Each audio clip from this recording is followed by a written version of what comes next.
Naintriga ang mga netizen sa paglabas ng travel vlog ng aktres na si Andrea Brillantes sa Spain na kung saan nai-issue sila ni Daniel Padilla na nagtungo rin sa kaparehong lugar. Sa kanyang Instagram account, nagbahagi ng mga larawan ang aktres sa mga binisita niyang lugar sa Spain. May caption ng naturang post ng, "Spain Vlog Out Now."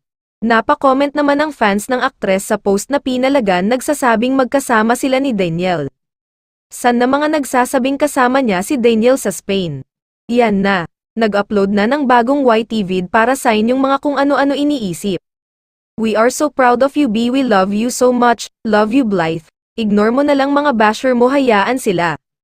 Matatanda ang naging mainit sa mata ng publiko si Andrea dahil dinidikit ang pangalan niya sa hiwalayan ni Catherine Bernardo at Daniel Padilla.